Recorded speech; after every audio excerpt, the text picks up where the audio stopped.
Hey, sports fans, welcome to the Greg Medford Show. I'm your host, Greg Medford, actually, here in Phoenix, Arizona. Back at the factory, here in the studio, doing our thing. Man, it's been a crazy year and a half. We went through the entire cycle up to the election, which basically makes me want to punch myself in the face repeatedly, the way it all turned out and the way everything's working out. There are many of us who volunteered to go foreign places and do stuff for our country, who all scratch our heads in utter fucking bewilderment of what's happened and who gets elected. And sometimes we question democracy. Does this actually work? Fingers crossed. Today, our guest, Brandon Martin. He's from Cochise County. He's just got elected Republican chair. We talked to him a little bit during the cycle, and now we're off the cycle. I didn't even know there was an election going on. Welcome aboard. How you doing? Doing good. Thanks for having me. Is it a special election, or what just happened? No, so last December we had our statutory meeting where we elect our county officers and everything before we go up to the state and elect our officers in January for the state party. And I decided that it was time to run, make some changes at the local level, and got elected and been doing some good things and got a lot of things going on. I mean, between the school, between the party and everything, we're trying to make sure 2024 doesn't look like 22. What's the school and the party? What are you talking about? So, I think the only way we get out of the situation that we're in is to wake people up and educate them. And we talked a lot about that last time. But I've started a K through 12 private school, and we hire veterans to teach civics-based education, the Hillsdale College K-12 curriculum. And we're getting that started. We're the Spartans, and we're an all-boys year-round school, and very excited about that. We're teaching the next generation how to be young men and not fall into that woke society BS that we see going on right now, from Joe Biden to the childbearing people out there. Where are you? Tell me about this. Like, it's a brick and mortar school? It is. It's a brick and mortar school, but we're incorporating the latest advancements in technology, such as AI and computers and everything. But we are going back to a more classical, basic understanding of what reading, writing, arithmetic, all that stuff. And we're going to teach these young boys how to be men. And it's going to be more than just your classes that you get from a public school. We're going to teach rhetoric. We're going to teach when you have an issue, conflict resolution. We're gonna have mats, wrestling mats down in the school at all times. And when the boys get too rambunctious, or they have an issue or they're too energetic, we're not gonna look to the parents and say, hey, you need to put little Johnny on Ritalin or Adderall. We're gonna take him to the mat and wear him down, break him like a horse. So it's just gonna be a different way, a different approach of. What's the name of the school again? Northeast Institute. Spartans. Spartans is yeah. the perfect names. I'm like, oh yeah, no, it's going to be great. We're opening our flagship location right outside of Fort Huachuca down in Sierra Vista. Our 3-year plan is to open up our second school location outside of Davis-Monthan Air Force Base in Tucson, and then we'll be moving up to open up a location outside of Luke Air Force Base. And eventually, what the plan is once we get all of our Arizona schools up and running because of the ESA programs where we have school choice, best in the nation. I want to open up a location in every CONUS military post in the United States. So that way, if you're a soldier or an airman or a Marine, you're stationed in the CONUS environment, you can, if you have to PCS, you can transfer your student from our school at Fort Huachuca to the school outside of Fort Bragg. Okay. Is the school up and running right now? No, it's not. We've got our building location, we've got our lease, we've got all that. Right now, we're in the process of building partnerships and sponsors. We're looking for seed money. We're trying to raise $100,000 to get up off the ground. That's going to buy our books. That's going to do the first month's, stuff that we need, all that kind of thing. But we've got a sweetheart deal, great location. The owner of the property is actually a veteran himself, so he's just. Everything's fallen into place. We got to raise that last $100,000, and we'll be cooking January 1st of 2024. Wow, that's a big bite. I wasn't expecting that. Okay. All right.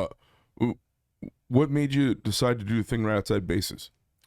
Well, being a veteran, and you saw Bob on your way in. He's retired Air Force. We have a lot of resources in our veteran community. A lot of the people that I was in the military with, they learned second languages for their intel training. And I come from a military intelligence training battalion, and we're all certified teachers. We've got many hours and weeks and months of classes. So what I want to do is I want to take that military grit and fortitude, and I want to put it in a classroom and shape young men to become tools and leaders for the next generation. What's going on in this country right now with the wokeness and boys can be girls and all that nonsense, we have to start fighting back. And 40, 60 years ago, the left knew this. They invested heavily in shaping our school systems and brainwashing these kids into thinking that, it's okay to, boys can have babies and this kind of stuff. I mean, where we've gone in this country is insane, and we've got to fight back. And right now in Arizona, with what the Republican legislature did in the last legislature, they made us the most school choice state in the United States. And we have the ESA program. And first year in office, Katie Hobbs. Tell us what ESA is. So it's Empowerment Scholarship Accounts. And basically what that is the state legislature said, instead of tying that up in failing public schools, we're going to give parents the opportunity and the choice to put their kid in a different school location where they can thrive. And it could be a charter school, a private school. It even goes to homeschooling. So the Democrats, because of the teachers unions, they're wholly opposed to this. Right. Katie Hobbs' first year, she's trying to destroy it. She's trying to get rid of ESAs. And that's why I'm making this push right now and trying to get this school set up, because we as Republicans, we as conservatives who believe in school choice, we have to set up these schools, because if we can get enough of these schools set up that are operating off of ESAs, we can then go in front of the media and we can say, listen, don't take little Johnny or little Susie's ESA money away. They're performing higher than their peers in the public schools. We need to keep this around. And we need to take a page from the Democrats. We need the optics of the public sector looking at this and saying, you know what, school choice is a better option than leaving our kids in the failing public schools. And we saw what happened when the government and even Republicans in government shut down our schools because of COVID.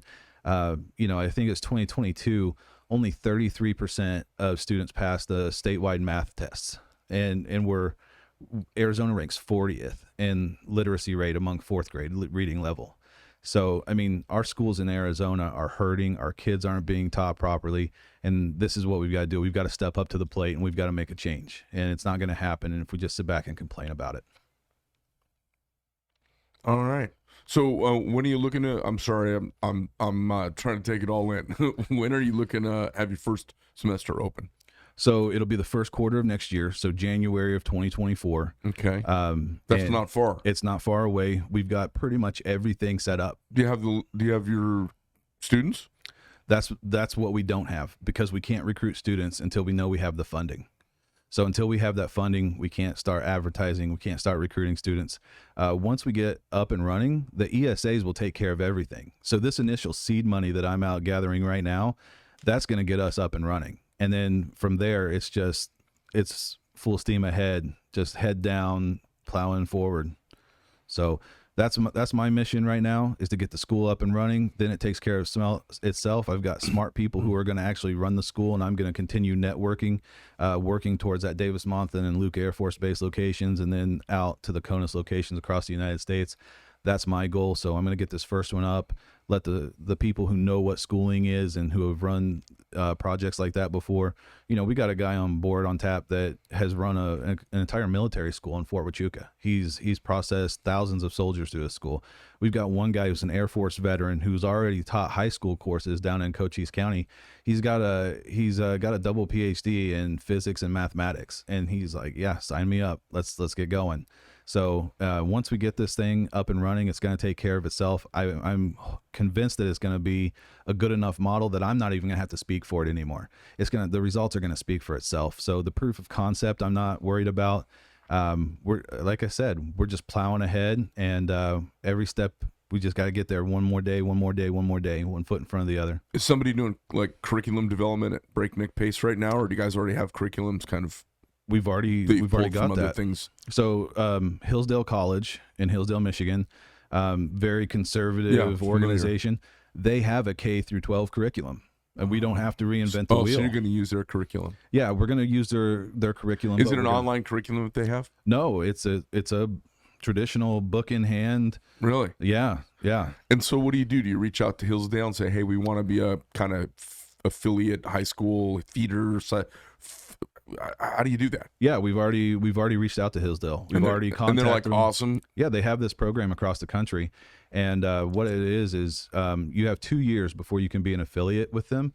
So we have our first 2 years that we'll use their curriculum and implement everything, and then we contact them. We're like, hey, it's been 2 years. They come out, they inspect us, they look at the school, they look at the students, the scores, all that stuff, the administration, and then they say yay or nay on whether we can be an affiliate school. It's a big reach. They have other schools that are doing this around the country? They do, yeah. Oh, okay. Yeah, I mean, it's still pretty small. I was actually surprised to see how small it is, given how great Hillsdale is. Can you give me an idea? I mean, I'm familiar with Hillsdale. I told my daughter if she wanted to borrow money for anything, borrow it for Hillsdale, you know? Sure. Well, how big is the program out there? Do you get a sense of how many schools are doing this? Well, they have a mixture of charter and privates. But if you look at the fact that only 10% of students in America are in private schools, and you figure that the percentage of those who are in a Hillsdale model is probably even smaller of that. I mean, it's not a big number. I would say just from their website, Less maybe, than 1%. Oh yeah, less than 1%. Tiny amount. Yeah, tiny amount. But again, it's developing a movement, right? So you got the first school, you got the second school, but the proof of concept, once we start winning out there, people will pick up on it. Hillsdale's a great brand. It sells itself. So I'm not worried about that. What we're doing is it's a culture shift, and that's the war that we're going to be in for, is when we're saying, look, you're not going to pervert our young boys. You're not going to corrupt them. You're not going to try to turn them into what society is turning men into. We're going to protect them. We're going to make sure they get the education they need. And that's going to be the fight. Because when we start doing that, the other side's going to push back against us. I mean, you can see it with national figures who are talking. When Dr. Peterson or Andrew Tate or Joe Rogan or anybody, when they get out there and they say young men need to step up and be leaders and men, and you see what happens from society, they get attacked from everybody. They get attacked from the left. They get attacked in everything they do. And so that's going to be our fight. And that's what I'm preparing for, is I want to build up such an infrastructure that we don't have to rely on them. We're not taking grants from the government. So everything we do is going to be invested in by private investors or businesses. We're a 501c3 veteran service organization. We're hiring veterans to teach. We're going to be giving back to our veteran organizations. And so I'm going to build that up with these tax deductible donations. And we're going to make sure that this private school feeds into itself. And what I see happening in the future is we're going to create a class of young men that when they get back into the workforce, they're going to be the alumni that feed back into this program and keep this thing going. And so we've reached out to different doctors. We're reaching out to different professions. So when our students get to about the junior level of high school, they start a mentorship program, and they have a job waiting for them. So say, for example, one of our students wanted to get into knife making, right? I call up Greg Medford. I'm like, hey, we got this young man. He wants to build knives. He wants to, do all this great things. Would you be a mentor for him? And then once a month, he gets on a call where you talk to the group, and then that develops from there. I created the Army Mentorship Program at Fort Huachuca. I wrote the manual for it. I created the Civilian Advisory Council. I've done this all before. So what we do is we get these mentors, these strong men in society, talking to these young men and saying, look, not only are we going to prepare you for the real world, but we're going to make sure you get off on the right foot. We're going to make sure that you have a job. And so that way we can continue to be leaders into the future. Damn. That's a big reach. What, Gretzky, you miss 100% of the shots you don't take. Yeah. That's a big reach. Crazy. All right. I like it. I can't wait to see what happens. Yeah, we're excited. Every day we look at things. I'm constantly, whether it's Twitter or just networking, I'm looking at the advancements in schools. I'm looking at what certain schools, private schools in Texas are doing. There's some that have classrooms where there's no teachers, but their students are outperforming the national average by like 5 to 10 points. It's just crazy, the advancements that we're making in the private school sectors. So what have you found out there? What's some of the most innovative, interesting techniques? Like you just mentioned something kind of crazy. With no teachers at all, they do better. Yeah. So what's the deal? Well, my feeling on that and what we've incorporated before we knew that is we're going to be a year-round school. So I used to be a substitute teacher. I was a substitute teacher in Air, Massachusetts, and an assistant football coach up there. And some of the things that I learned was in traditional schools where you have your traditional summer break, every first quarter is spent teaching the students, catching up from the last quarter of the previous year. We're going to be a year-round school, and we're not going to have our traditional grade levels. Our students are going to progress through the content at the pace that they're able to retain the information and conceptualize it. So once our students, they demonstrate that they can conceptualize and understand the math or the reading or whatever it is, they're going to go on to the next program. We're not going to hold them back. So we're going to have overachievers. I mean, if your kid is a smart kid and does their homework, puts their nose to the grindstone, you know, they could graduate the high school level at 14, 15, 16 years old. And we're going to have a mentorship program there waiting for them.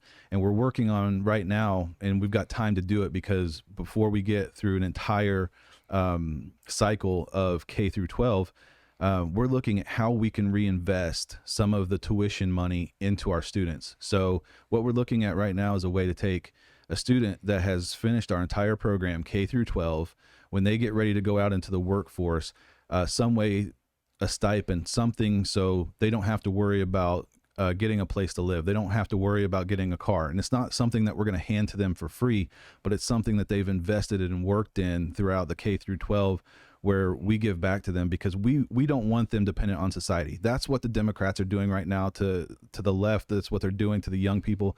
They're saying, hey, come to us because we're going to give you free stuff. We're going to forgive your college loans. We're going to do all this stuff without ever working for it, without a plan and agreement where that's the goal.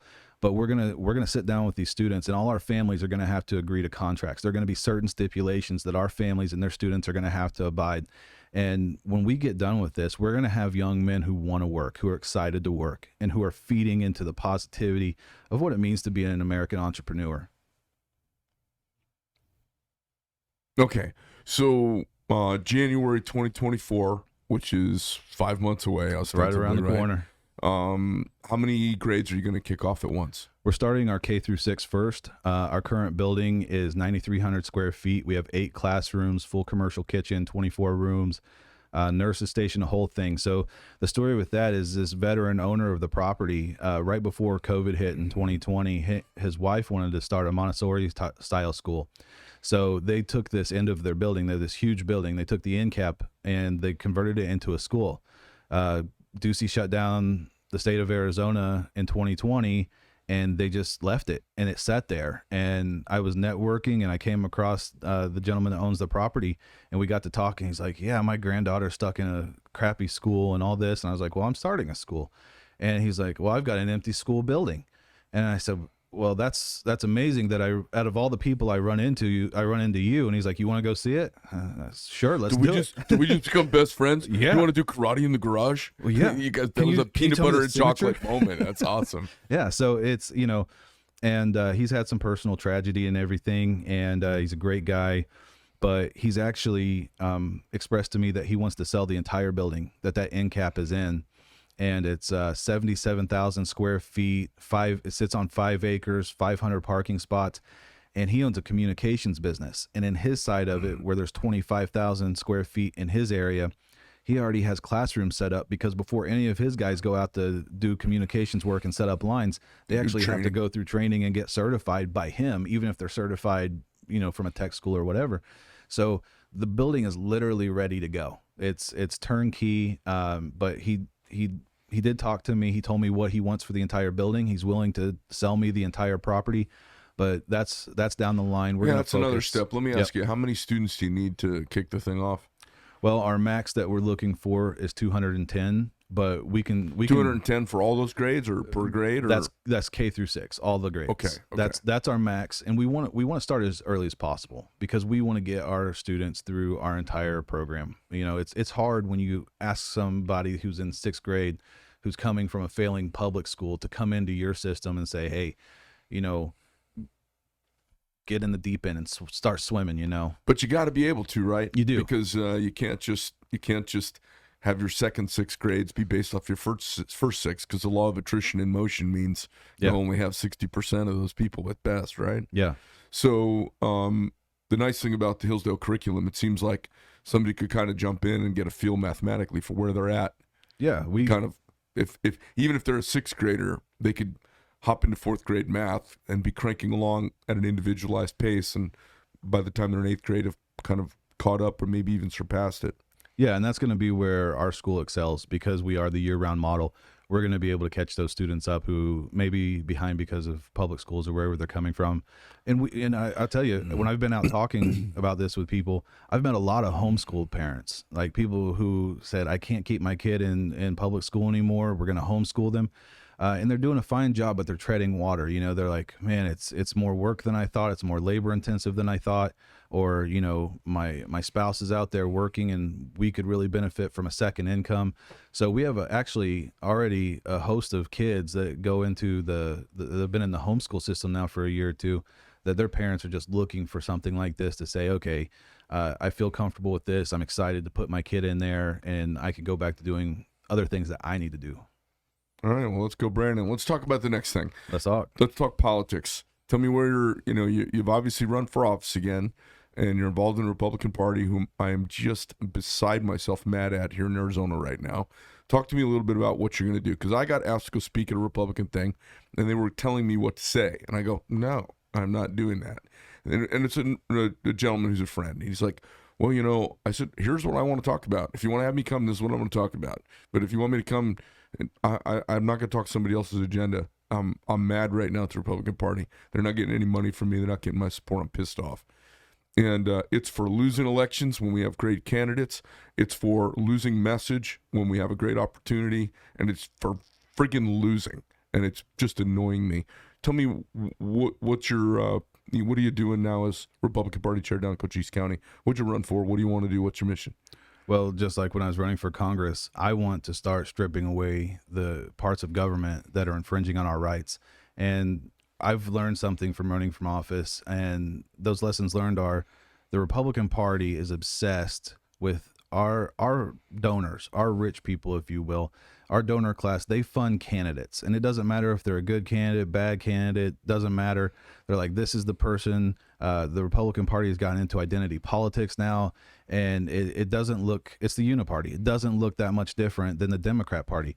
So what I've done is I've invested in the grassroots, and you hear that, and it's been said before by politicians, but I personally myself over the last 3 weeks with a group of 2 people, we've gone out and we've actually knocked almost an entire precinct in our biggest town in Cochise County in Sierra Vista. And we've talked to people who they said, we haven't had a Republican from the county at our door in 6 years that I've lived here. Or we're also going around scrubbing the voter registration rolls. So if we see 6 names on a list, we're like, okay, ma'am, there's 6 names on this list. Here they are. How many of these people are actually registered to vote here? And she said to me, just me and my husband. We bought the house from those other people. They haven't lived here in 20 years.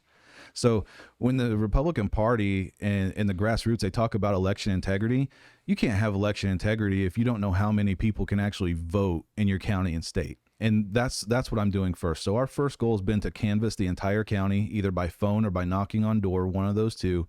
And we're actually helping the county recorder's office because we'll send them back our information and say, this is precinct 32. This is how many people have identified that this voter doesn't live at that address anymore. We send that information in. Then the county recorder has to go through their process of sending out 2 verified pieces of mail. Once they do that and they don't get a response back from that person, they can take them off the voter registration list. So we're out there cleaning up the voter rolls. We're talking to individuals. You probably can't see it because I got my suit on, but I got a nice tan I'm sporting, and we're talking to people, and that's where you got to win. And that's what Trump won on. That's what won for Trump in 2016. He struck a chord with the average everyday American, the person that goes to work every day and just wants to be left alone and doesn't want government infringement. And when he told Hillary Clinton, when he said, yeah, I use the tax system to my benefit, but so do you and so do your donors.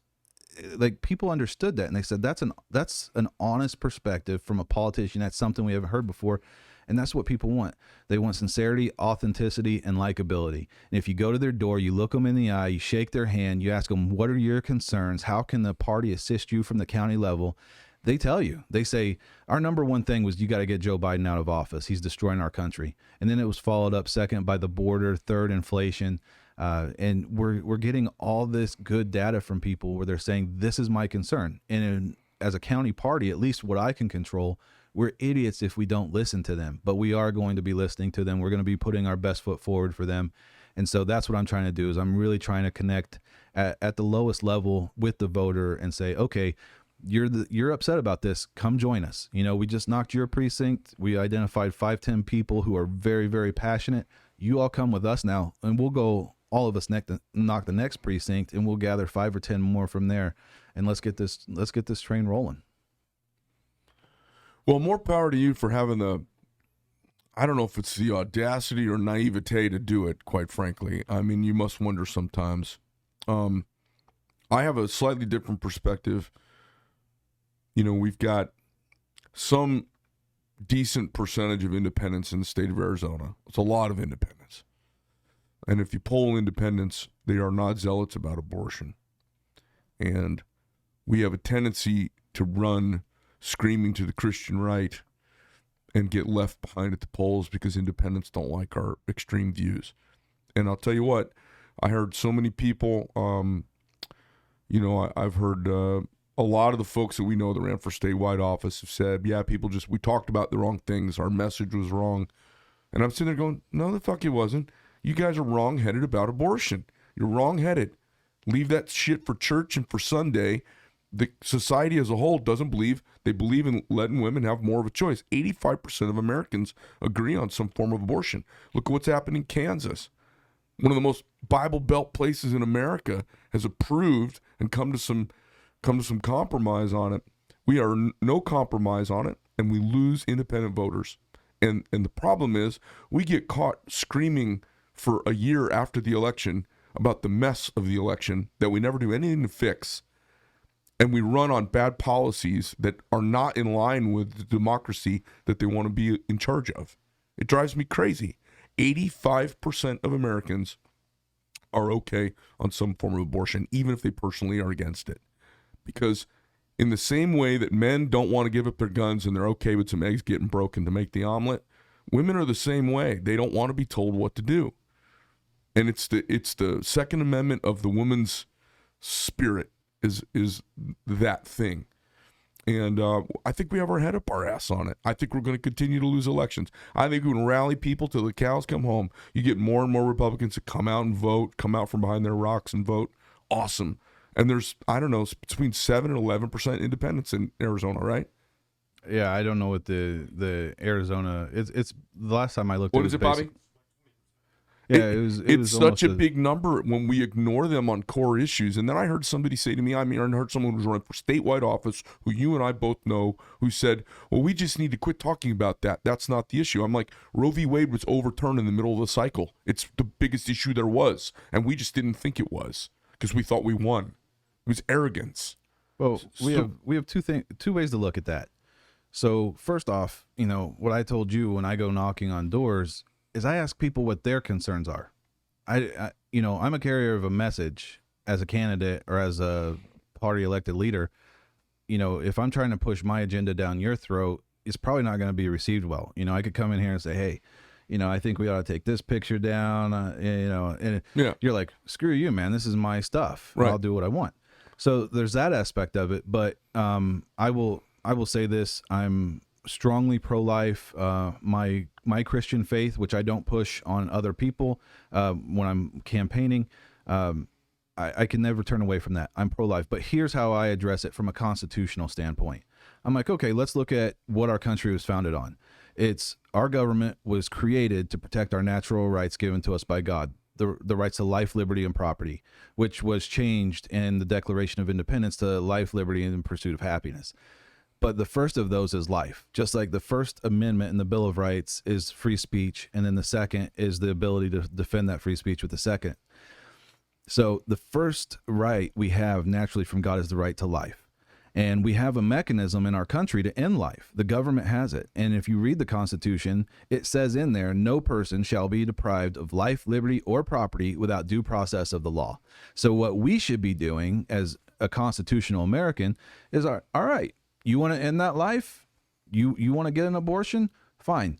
Go to court, convince a judge or a jury what that life has done to deserve the death penalty, just like you would have to do for any other life in And America. this is where you lose 20% of voters. I'm not preaching from a pulpit. I'm not saying that you're damned if you commit that murder. I'm just saying go to court, follow due process. I know, but due process is retarded in the state as it is in the entire country. Due process is broken.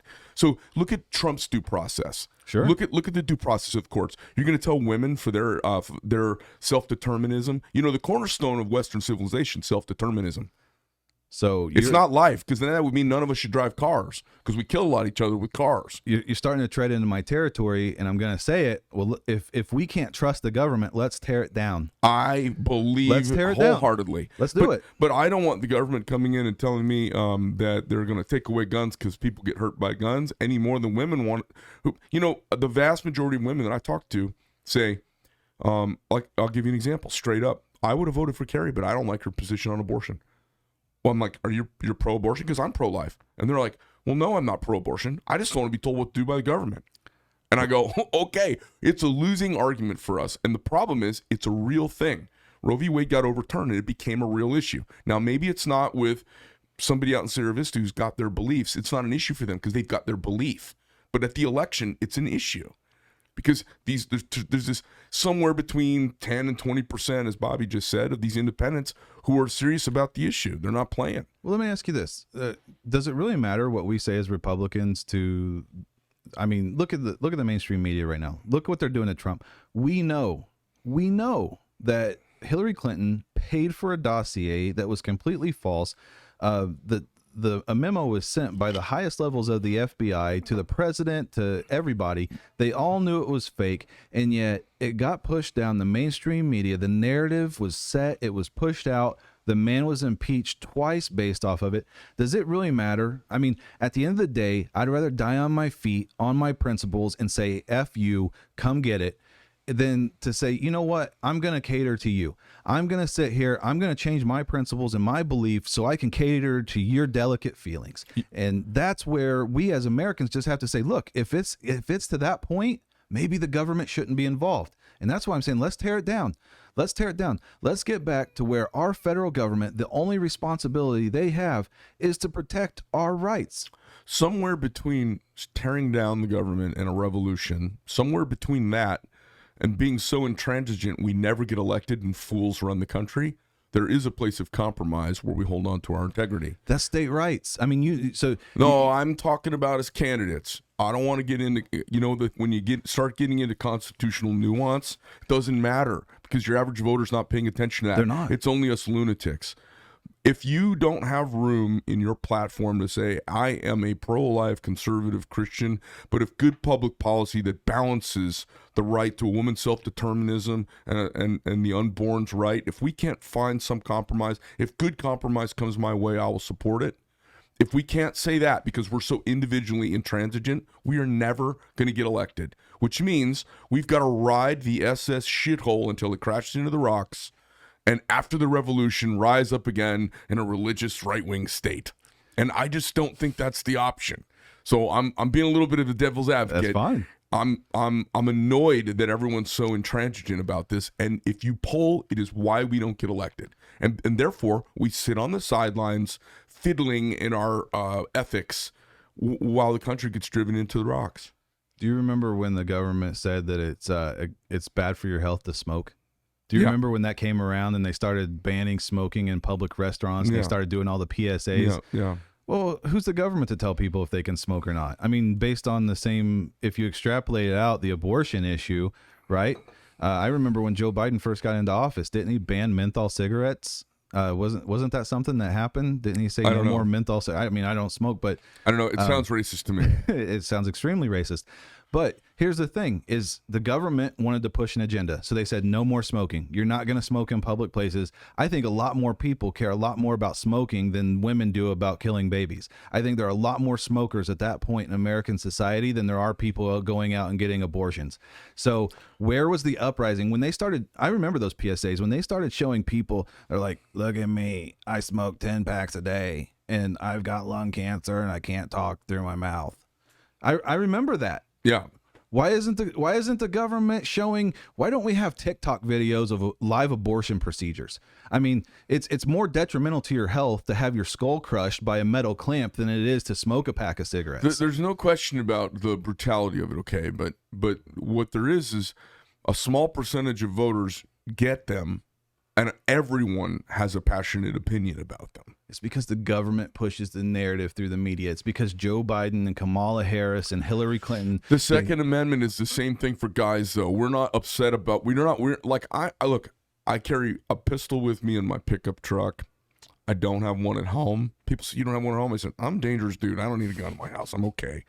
I don't have one sitting out here. They're all, and I have a lot of guns. I've got them in vaults. They're locked up, and I don't have them at home. So, but if anyone says anything about, like, I've talked to Californians who move here, and they say, well, look, I'm all for sensible gun laws. I'm like, hey, get the fuck out of here. Go back to California. Sensible gun laws is stupid, piled on stupid. So I'm radical about Second Amendment. Like, fuck off. But that's how a gigantic crew of women are. And I don't mean the radical, heffalump, purple-haired lunatics. I mean Republican wives who sit there dutifully with their husband in church every Sunday, and when they're in the voting booth by themselves, they go, Pastor Bob can kiss my ass. Look, I'm as passionate as you are, and I'm going to play devil's advocate like you did. Isn't that person who comes up to you and I saying, well, you know what, I'm for sensible gun laws? Isn't that the same exact thing as someone coming up saying, I'm for sensible abortions?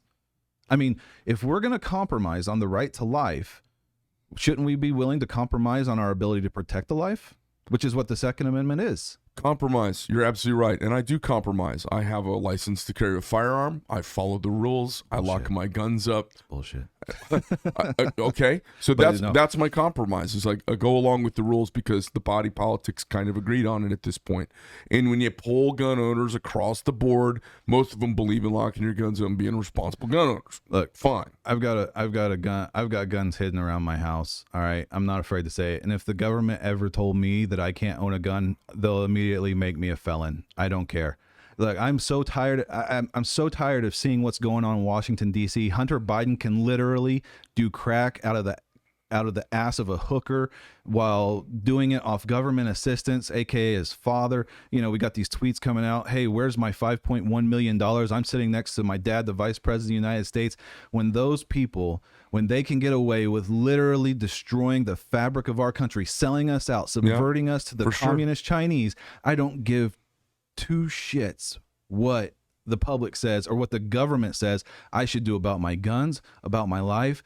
I'm seriously to the point where I want to free Cochise County. As the party chairman down there in Cochise, have you heard of the Free State Movement? Yeah. I want to free Cochise County. I want to make it so we put a PSA out or something, some sort of public cry where we say, if you're a gun owner and you're willing to stand on a line or get in a trench next to 1,000 to 2,000 other people, come on down to Cochise County and give the government the big middle finger and tell them, I got one for you.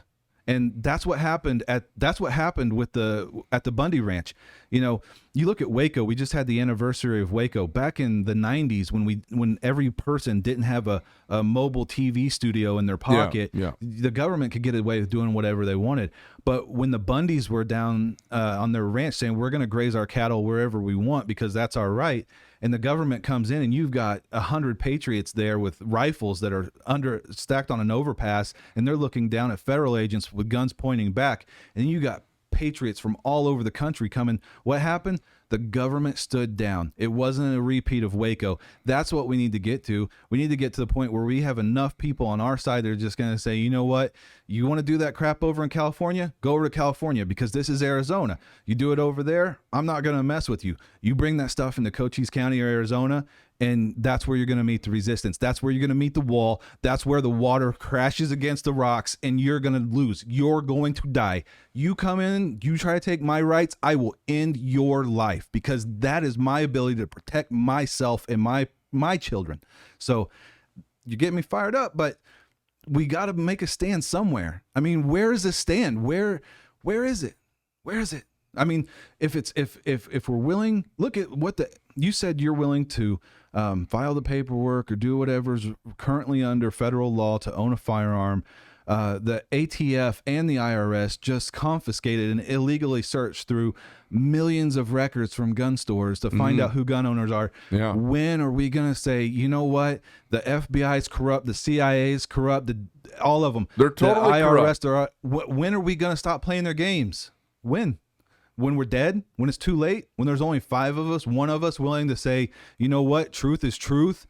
And I don't think that you have a right to tell me how to live my life. How many people? Because I'll tell you what happened during COVID.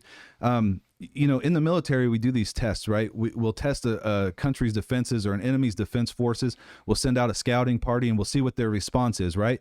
COVID was just one big test from the government. They know, based on that information, if you extrapolate it out, when they told people you can't go to work, you can't continue what you do for your livelihood, and on top of it, you can't see your family. You have to hug grandma through a window, watch her die, make them be by themselves. You have to take a vaccine or we're going to fire you from your job or whatever. They now have a list. They know who would turn over their guns the minute the government says, you got to give us our guns, because they're the same people who didn't say a thing when they were told to mask up, stay at home, let grandma die by herself, or go get the damn shot. And then if you look further, they know how many people are going to wait and hesitate, but take the shot anyway. So they know the ones that won't initially give up their guns, but you say, you know what, we're having a buyback program. And if you come down and give us our guns, we're going to give you $100. Amnesty. We forgive you. Come on down, give us your guns. And they know those people. And then they know the people who will give away 1 gun, but they won't give away the second gun, because those are the people who got the first round of shots, but not the second round of shots. And then they know the people who will never take the shot or never give up their gun. It's a process of elimination. Right. They have it because every one of those doses was traced in batch numbers that went to the state level, and every single state has the ability and has probably already reported that to the federal government. Sure. So they know what the response rate is. They know who's going to resist. They know who's going to give the government the middle finger when they come to tell us this is how we're going to oppress What's you. interesting is, as part of the resistance, I've had federal agents in my building in the last few months inspecting, and I go, hey, just so you know, before we get started, fuck you guys. I don't believe in you. You can all kiss my fucking ass. But since I don't want to go to war with you today, would you like to look at my safe? Because my records are perfect. Kiss my ass. Did they have a warrant? No, they didn't have a warrant. So Because you give up that right when you're a firearms manufacturer, when you have an SOT. that's okay. Fair point. Yeah. That was me not thinking. Fair point. But I'll tell you this. It's frustrating, though. Last year, I had a run-in with a government agency.